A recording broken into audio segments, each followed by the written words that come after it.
جمعۃ المبارک کی اس نشست کے اندر میں نے آپ لوگوں کے سامنے قرآن حکیم کی سورہ آل عمران آیت نمبر 18 آپ کے سامنے تلاوت کی ہے۔ اللہ تعالیٰ فرماتا ہے شاہد اللہ، گواہی دی اللہ تعالیٰ کی ذات اقدس نے۔ کس چیز کی گواہی دی؟ توحید کی گواہی دی۔ انہ لا الہ الا ہوا، وہ اللہ تعالیٰ کی ذات اقدس ایک ہے، وحدہ لا شریک کے، اس کی ذات میں اس کی صفات میں کوئی شریک نہیں۔ یہ گواہی اللہ تعالیٰ کی ذات اقدس نے دی۔ فرما والملائکۃ، اور ملائکہ نے بھی یہی گواہی دی۔ اور پھر ساتھ اللہ تعالیٰ کی ذات اقدس نے اولو العلم، علماء کو شامل فرمایا۔ فرمایا علماء حق کا، جو قائمم بالقسط ہیں، جو حق سے دائیں بائیں نہیں ہوتے، افراط اور تفرید کا شکار نہیں ہوتے، تعصب کا شکار نہیں ہوتے، علماء حق، انہوں نے گواہی دی۔ تو اللہ تعالیٰ کی ذات اقدس نے اپنی گواہی کے ساتھ ملائکہ کو اور ساتھ علماء کو شامل فرمایا۔ تو اس آیت کریمہ سے علماء کی فضیلت نکلتی ہے، بہت بڑی شان نکلتی ہے، بہت بڑی شان ثابت ہوتی ہے کہ رب تعالیٰ کی ذات اقدس نے اپنی گواہی کے ساتھ علماء کو بھی ساتھ شامل فرمایا۔ لیکن کون علماء حق؟ بعض لوگ وہ ہوتے ہیں کہ جو علماء کی صورت اختیار کرتے ہیں، علماء کا گیٹ اپ بناتے ہیں، ان کی شکل و صورت بناتے ہیں، صوفیاء والی صورت بناتے ہیں۔ تو ان کی مقام کیا ہوتا ہے؟ وہ کیا کرتے ہیں؟ وہ شکل و صورت تو ان کی علماء والی ہوتی ہے، لیکن دل اندر کفاروں والا ہوتا ہے، دل اندر منافقوں والا ہوتا ہے۔ تو جس وقت ہم علماء کی شان بیان کریں یا آپ علماء کی شان سنیں تو یاد رکھیں اس سے مراد علماء سو نہیں ہوتے، اس سے مراد سو کالڈ علماء نہیں ہوتے، اس سے مراد علماء حق ہوتے ہیں۔ علماء حق کہ جن کا مقصد زندگی کا کیا ہوتا ہے؟ ان کا اٹھنا بیٹھنا سونا جاگنا جو کچھ بھی ہوتا ہے اللہ تعالیٰ کی راہ کے اندر ہوتا ہے۔ ان کی زندگی کا مقصد کیا ہوتا ہے؟ ان کی زندگی کا مشن کیا ہوتا ہے؟ کہ اللہ تعالیٰ کی ذات اقدس کا کلمہ بلند ہو، اور وہ حق بات کہتے ہوئے حکمرانوں سے نہیں ڈرتے، وہ حق بات کہتے ہوئے چودھریوں سے نہیں ڈرتے، وڈیروں سے نہیں ڈرتے، سیاستدانوں سے نہیں ڈرتے۔ ان کے دل کے اندر خوف ہوتا ہے صرف اللہ تعالیٰ کی ذات اقدس کا۔ خدا کی ذات اقدس کے سوا کسی کا خوف دل کے اندر وہ رکھنا شرک سمجھتے ہیں۔ تو ایسوں کی فضیلت اللہ تعالیٰ کی ذات اقدس بیان فرماتا ہے۔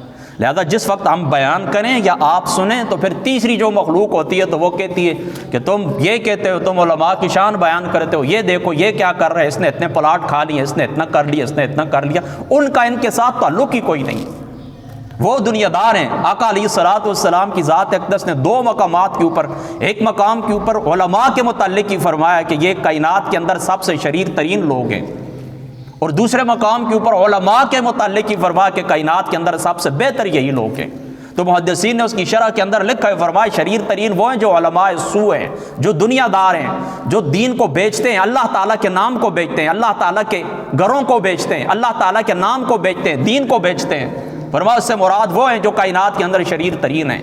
اور فرمایا کائنات کے اندر خیر یعنی تمام لوگوں میں سے سب سے بہتر، سب سے اعلیٰ، سب سے افضل بھی علماء ہیں۔ کون؟ جو اللہ تعالیٰ کی ذات اقدس کی خاطر اپنی زندگی صرف کرتے ہیں، جو اللہ تعالیٰ کی ذات اقدس کی خاطر چلتے ہیں، جو اللہ تعالیٰ کے دین کی سربلندی کے لیے چلتے ہیں۔ تو یہ آپ فرق یاد رکھا کریں علماء حق کے اندر اور علماء سو کے اندر۔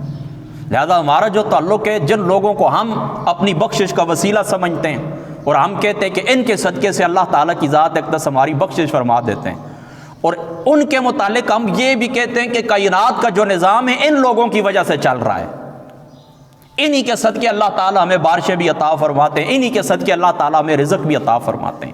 یہ وہ لوگ ہیں جن کے متعلق آقا علیہ الصلوۃ والسلام نے فرمایا کہ سمندروں کی مچھلیاں اور بلوں کے اندر چونٹیاں جو ہیں یہ ان کی مغفرت کے لیے دعا کرتی ہیں، ان کے لیے دعا گو رہتی ہے۔ کائنات کا پتا پتا ذرہ ذرہ ان کے لیے دعا گو رہتا ہے۔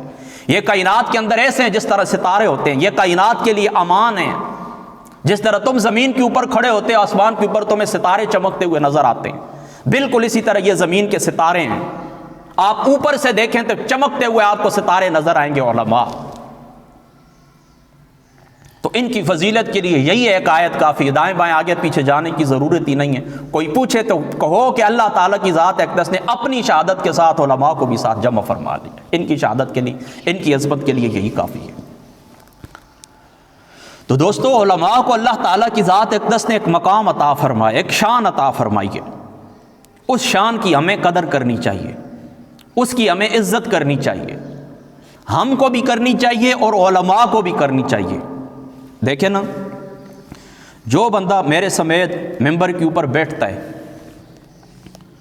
لوگوں کے لیے وہ رول ماڈل ہوتا ہے، لوگ اس سے سیکھتے ہیں۔